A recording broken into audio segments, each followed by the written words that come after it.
let's talk about the other series that has been really exciting that we saw game 3 of today. This one, the team that was down 2-0 picks up a win, that being the Philadelphia 76ers. By the way, first of all, I want to give a shout out to Balls Deep for sending us a couple of bucks, a little bit of Skrilla. Shout out to you, man. What? I'm just saying the guy's name. So the Sixers pick up a win. They go home. They defend their home court. What did you take away from this one, Logan? I was really impressed, super impressed with Joel Embiid. I mean, this is a must-win scenario where your back's against the wall, man. There's no choice but to deliver. You know, this is your season. And I thought it was a statement game for Philadelphia and Embiid both. And I talked about it in our last episode. There's a drastic offensive skill gap between these two teams, and that just won out today. Like, if Embiid and Maxey play like this, 76ers should run the series. It's a playoff career high for Embiid, 50 points, 8 boards, 4 assists, 13 of 19 from the field, 5 of 7 from behind the arc. He shoots 21 free throws in this one, knocks down 19 of them. The thing that was so remarkable to me about this game from Embiid, Carson, is the fact that Joel Embiid is clearly not at 100% or close. Like, if I had to put a number on it, I would guess that this is Joel Embiid at like 70 to 80%.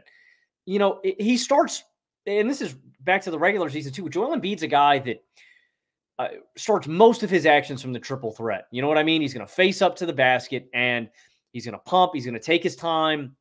And if you give him that gap, he's just going to settle for the jump shot.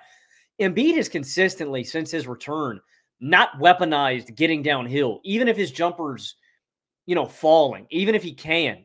And I think that's because, you know, he's not at full strength. Like, I just don't think he can exert his body physically like that. So you're getting a guy who, scored 50 points at basically 75%. I don't know if you saw the update, Carson, during the game, the Lakers-Nuggets game, we get a report that, you know, Embiid went over, they gave, you know, like a diagnosis for potentially him having Bell's palsy. Like, he's dealing with that. You see the, I know. His eye in game 2, you see. My friend Ethan actually diagnosed him several days ago correctly with Bell's palsy. Well, it was strange, you know, because you see, you notice all these things during the game, and it was strange. And so all this is going on, and he just casually drops a 50-piece with his back against the wall. Like, that was my big takeaway, man, is if we ever do get Joel Embiid at 100%, good God, man, what does that look like?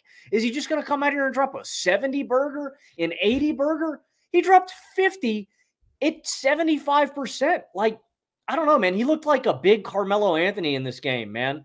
Knocking down every mid-range J, all out of the triple threat. He's banging big threes.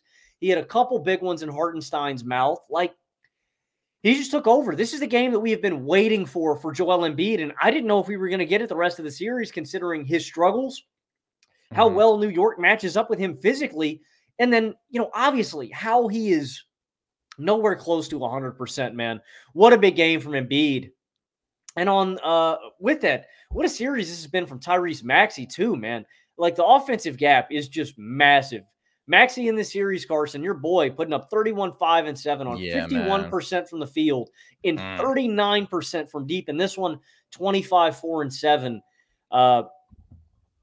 You know, it's just really encouraging from Philadelphia that we saw them fight like this. And the key stretch was in that third quarter. Philadelphia goes 9 of 12 from behind the arc. New York goes 2 of 7. They outscore New York 43-27 in the third quarter. Big shout out to Cam Payne. Yeah, man. Playoff Cam. I was laughing. I was literally laughing on my couch when I saw Cam Payne get subbed in. I thought this would be a comical disaster. Goes 3 of 4, hits big threes. He's got really active hands. Hits a step back in this one. Genuinely, with how grimy the Knicks and how it can grind to a standstill sometimes with them, where it's, you know, Brunson taking a tough midi.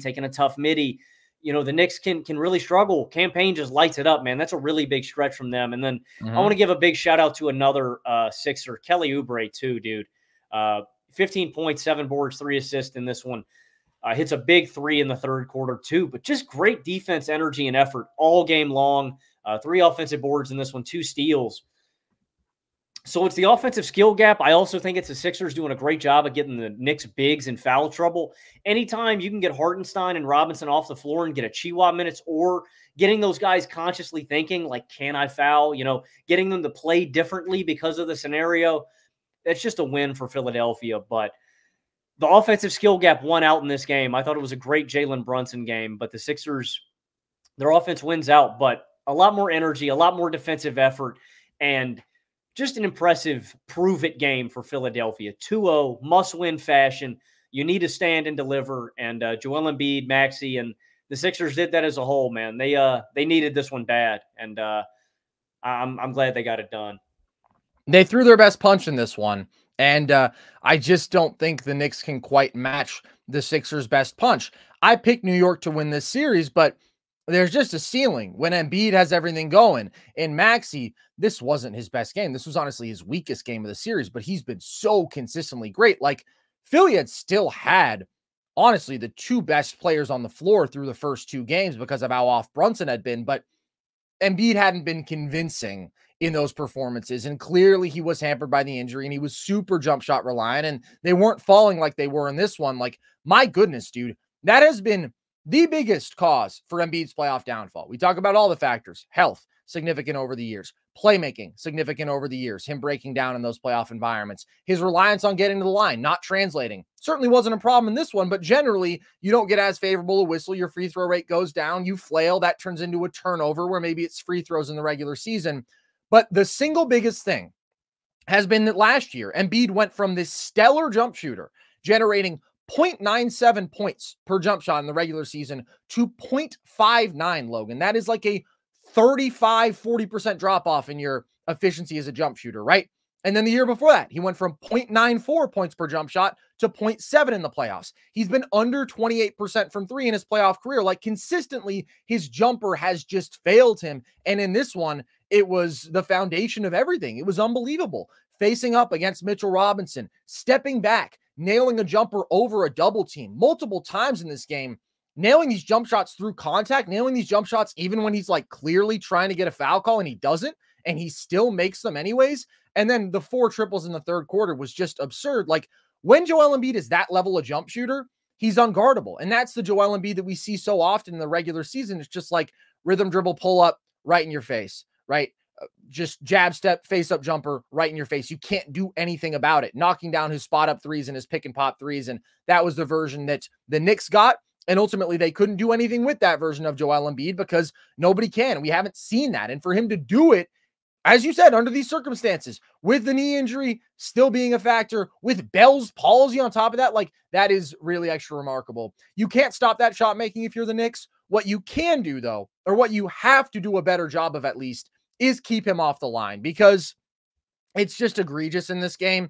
And Embiid is getting a favorable whistle. I didn't expect him to get this whistle in the playoffs because historically he hasn't, but he has been eating up free throws. He goes to the line for 21 free throws. 6 of those come off intentional fouls, but still he was living at the line alongside that incredible jump shooting in this game. We've seen it in consecutive games now where Hartenstein gets up in his airspace. Last time he got caught with his hand in the cookie jar. This time he just infringes on the landing space. 3 free throws for Joel Embiid in this one. Like, you just can't afford to give him those opportunities. And it seems like there's a pretty strong directive among the Knicks to specifically get up in his airspace. I presume because he doesn't trust his knee right now and he's not threatening you as a driver as much. And like I said, you see some spots in this game where he thinks, okay, this guy's up in my airspace, I'm going to flail, and he doesn't get the call. He makes the jumper anyways. So I don't know that we can say that it's been like a clear negative, because they are making those shots a little bit harder, but you got to think about the risk reward factor here. And is it making those shots difficult by a wide enough margin to offset the fact that at some point in this game, he's going to get a call and that's just literally free points? I don't know, man. With the whistle he's getting, I'd be concerned. And you have to like play it perfectly if you're going to do that. You have to stay vertical, keep your hands totally clean, hands where I can see them. It's just a little bit tricky. It's a fine line that they're walking. And then, like, you just hardly see an Embiid drive without a whistle. And it's tough to say, like, how great every single one of these calls is. There's definitely contact on all of these, and they just have to do a better job of not fouling in those situations. Like, I get these physically overwhelming, but you're better off sending extra bodies his way. You're better off aggressively helping and trying to defend him cleanly than you are just sending an 87% free throw shooter to the line over and over and over again. And he's baiting for these calls. He's getting these calls. He was remarkable as a shot maker on top of it. And that's just peak Joel Embiid when he has all those things going at once. Maxey, though, as well, dude, just reliably balling out, man. Like, this is special consistency that we've seen from him through 3 games. So hard to keep out of the paint. Just one of the quickest downhill guards. And then that floater is as lethal as anybody's. Always gets out in transition. One of the fastest full court guards. And the pull-up shooting has mostly been pretty good in this series. But he's doing this drawing tough perimeter matchups, man. The guy is having OG and Deuce McBride thrown at him, and he is still creating separation. He is still delivering this big-time shot making. He's been super impressive. And then I think you hit on the last key as well. Philly supporting cast offensively had really under-delivered. Tobias Harris has been super disappointing in this series. Didn't step up in this game, but Oubre did. He was aggressive from the jump, weaponized his athleticism, knocked down some jumpers. Campaign did have that valuable stretch. Like, they've just needed somebody to step up as the third guy, because in game 2, they really had nobody. And then when you have that improved production from the supporting cast on top of this version of Embiid, the Sixers are really, really tough to beat when they have that all going. It is remarkable to think, Logan, that they're paying Kelly Oubre $3 million and they're paying Tobias Harris $40 million. Kelly Oubre, who is harassing Jalen Brunson defensively, doing an unbelievable job there, and was clearly the better offensive player in this game. Tobias Harris, who is out there. Missing mid-range jumpers. Yes, that is what Tobias Harris is out there doing. It is remarkable. Fun, at least. It's an insane value contract. And Philly's New York is just not going to have, you're right, New York doesn't have the requisite offensive punch if these guys are going to play like that. Like, Jalen Brunson goes for 39 and 13 assists in this game, and they lose. That is the silver lining, I think, for New York in this series. Because of their grit, because of how hard they play and how hard they fight and how much and how consistently they hunt quality offensive shots, the Knicks are going to be in every single game against Philly going into the fourth quarter. That I am confident enough. You know, in terms of how they make life hard on Philadelphia, how bad they crash the glass. Like, New York is going to be in these games. What is going to win New York these games is shutting them down in the fourth quarter. It is, and I think you hit on a big thing with Embiid. It is not clanging and banging with him in the paint, because I think that's a losing situation. I thought their best success defensively was when they sent Dante DiVincenzo or somebody on help side on the baseline and doubled him right there. Like, you know, he knocked a couple balls loose. Like, you're either forcing it out of his hands or he's taking a jump shot with 2 people in his face. And honestly, Carson, I don't know if this is worth it.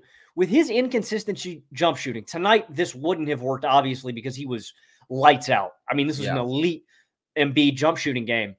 Do you run drop on him the whole time? And what I mean by that is give him, 6 inches. Give him a foot off the ball. And if he doesn't want to initiate that contact, I mean, have him settle for the jumper. I just don't want to give him, 10 to 20 free throws a night, because he's going to knock those down. He's going to kill you like that. That's what he wants to do. I wonder if it's just better all game, sending those timely doubles and consciously trying to make him settle for that jump shot. I mean, when he's on, he's going to kill you regardless. But I wonder if that's the smartest way to defend him. But that's the crucial stretch for me, man. I think is how cold you can get Embiid and Maxey in the fourth quarter, man. That's got to be the game plan for New York. He is so jump shot reliant right now, though, that I wouldn't want to play off him. Like, I wouldn't want to bait him into those looks, because he's taking those looks no matter what, and you might as well get the best contest. But there is the fine line from, like, all right, we are deliberately saying, okay, Joel, let's see how much we can get in your airspace without getting a foul call, and just being aware that he's not the same threat maybe off the bounce as he normally is, and making sure to get an active contest on all those jumpers, because he is relying on them. On the flip side of this, Logan, it's obviously the first loss of the series for the Knicks, but I also think there's some encouraging stuff in here. The biggest thing being that Jalen Brunson got going with a big, big game, 39 and 13 in this one. And my favorite thing was not just that the shot making was improved, that he had 39 points. I loved how much he was looking to facilitate, because that was my biggest takeaway from game 2. The best stretch of offense that he got was when he was hitting those pocket passes to Isaiah Hartenstein, when he was drawing a second defender and then finding him, letting him show that incredible touch finishing in the paint, just because the physical toll on Brunson when he has to shoot 30 times a night is so significant. He still takes 27 shots in this game, and those shots are so difficult, and there's so much length on this Philly defense. Like, there are just ways to amplify your impact, to make your teammates have significantly better offensive performances without having to bear that load as the guy taking the shot every time down the floor. And Brunson is a shoot first player, but in this game, I thought he did a great job of trading some of those tough twos that he's been relying on for kickouts to open three-point shooters, right? You dig, he was willing to make that pass to whoever it was. He was, again, finding Hartenstein off the roll and on those dump offs. And Hartenstein's touch is unreal, period, but it's been especially unreal in this series. They trapped Brunson once. I thought he did a great job of getting that ball out. Hartenstein got a dunk versus a 4-on-3. So the passing was really, really a positive, but also he was getting better shots. His shot making was just off in the first couple games, but he was taking lots of tough jumpers over bigger, longer players in traffic.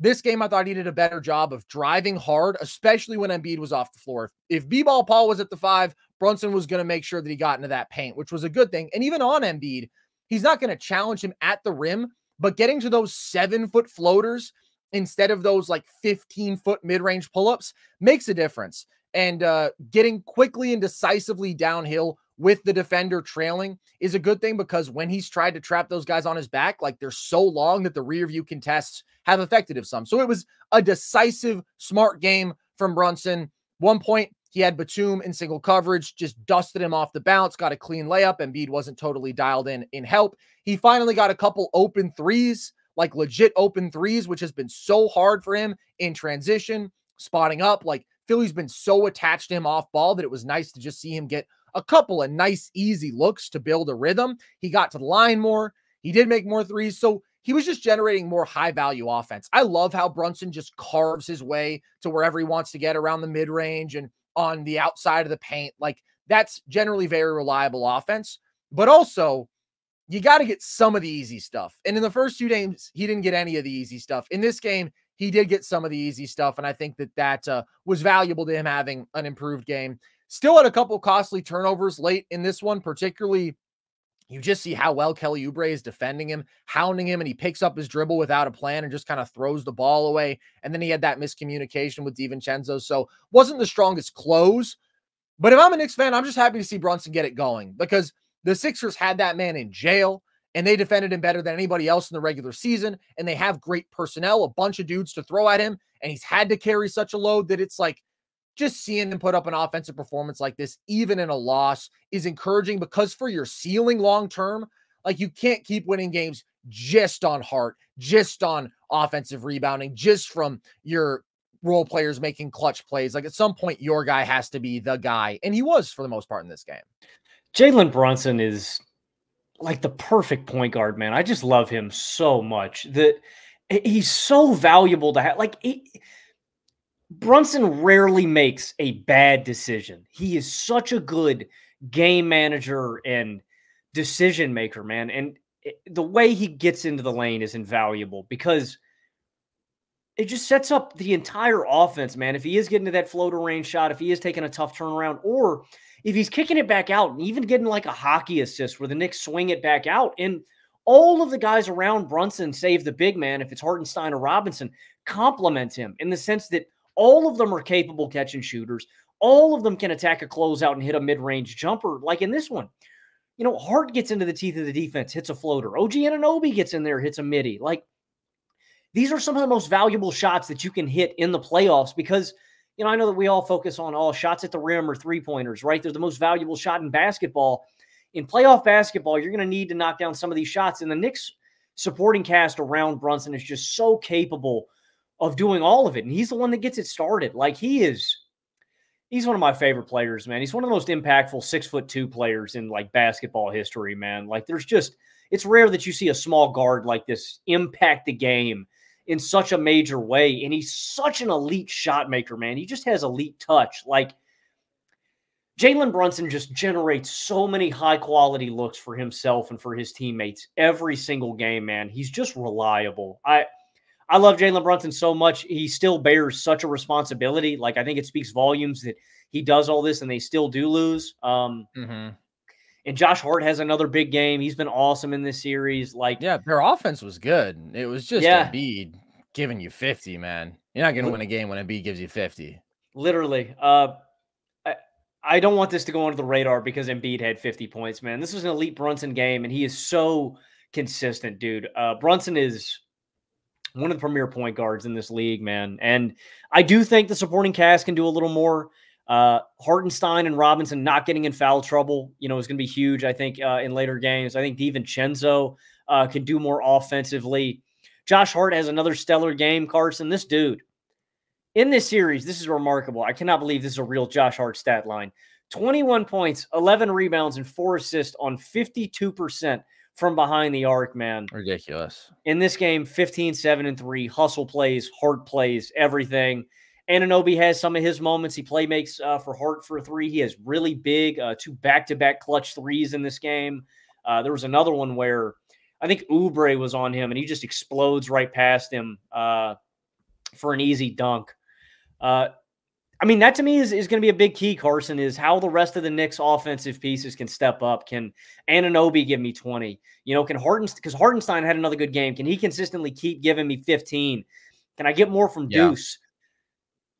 Again, they can slow down Philly a hell of a lot, but it's going to be on the supporting cast for the Knicks to keep producing, man. And obviously, they're going to have to play Embiid better, which was the key of this game. But they are going to need a little more firepower from the rest of this Knicks bench. They were pretty good in this one, though, man. I mean, the spot-up shooting has been excellent. Like, this is a reality with the Knicks team, dude. You can't expect somebody else to, like, be a second legit creator. They're shot makers when they're on. Josh Hart normally is not a shot maker. In this series, he's decided to be. That's fantastic for the Knicks. But, like, DiVincenzo had a couple nice cuts in this game. He's going to knock down a hell of a lot of threes. Normally, this game he didn't. OG, I thought, took on a little bit more of that responsibility as a guy to get himself a shot, and then he also knocked down a couple of big spot up threes. Like, the Knicks offense, I thought was good in this game. I really don't have any issues there. Hartenstein, it's so valuable to have a guy you can dump it off to, and he doesn't have to directly challenge Embiid as a rim protector. Dude, that little tops it right over him. That little lefty floater today, man, where he goes to the ground, it's a disgusting shot. Whose floater would you take? I put out this poll on Twitter today. Him or Rashawn Holmes? Rashawn's floater discourse at its best. Rashawn's got a little more of that guard kind of floater where he like gets into it. Hartenstein's is more like a stop and just like they're both like push shots. I mean, yeah. Hartenstein, you're right. There's a lot more range on Rashawn's. Rashawn could hit that thing from 15, like the 16 elbow. feet out. Yeah. Hartenstein is consistently, within 10 feet or so. I'm going to say Hartenstein just because he's so much bigger than Holmes. Like, it's just it's an unblockable shot really for him, like even against other bigs. I think he's very willing to deploy it around the basket at a higher volume, but I think Rashawn was shooting like 60-something%. And again, from further out, I'm probably taking Rashawn, but I think once you get into that interior area, like they're very similar. It's just the range. Like Rashawn, it was effectively a mid-range jumper for him. Just ridiculous. There's floater discourse for you folks. Okay. Last thing I think we need to touch on from this game, Logan, Joel Embiid grabbing Mitchell Robinson's legs. A lot of people thought he should have been ejected. What did you think? Did you think that was a dirty play? I didn't think he should have been ejected. No. This game was also just chippy from the jump, man. It was. I was glad it got like we calmed down because in the first quarter I was kind of worried that we were going to have a fight between everybody, but that wasn't like the only he knees Robinson in the nuts in one play in this one. It's just physical, man. It's grimy. These are two teams that play in the same division. Philly and New York hate each other. I've liked how the refs have whistled this series and given these guys a little more leeway to play physical. But in that play specifically, I wouldn't have ejected Embiid. I didn't think it was particularly dirty. Really? You didn't think it was particularly dirty? That's bad, dude. You can't grab somebody's legs when you're on the floor. You would have bounced him from the game. I definitely would call that a dirty play. I would call that quite a dirty play. It's on the line. I think it is probably ejection worthy, What do in you my think? opinion. It's just dangerous. It's a very dangerous play. What do you think about Embiid's temperament in general, man, and kind of like how he conducts himself? He's a villain. And I think he likes being a villain. And you know what? It's good for the Knicks to play a villain, especially when that guy's in Madison Square Garden. By the way, there were so many Knicks fans in Philly Yeah, tonight. dude.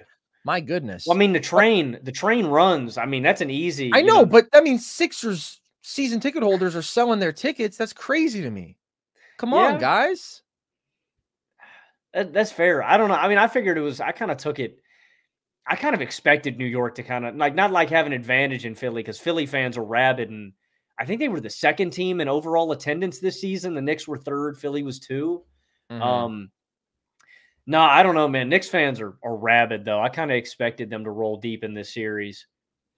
Yeah, I am generally super anti-ejection. I'm super Hmm. anti-tech. You know my take. Basically, if it doesn't get physical, don't give a tech, especially in Hmm. a playoff environment. I don't care what that guy said. I don't care if he said he was going to do something inappropriate to your mother. Like, it's basketball, it's highly competitive. Let the men play. But when you start potentially injuring other players, that's bad territory. And I thought that that was a uh, really clear, dirty play from Embiid. But hell of a performance from him overall. Good win from Philly.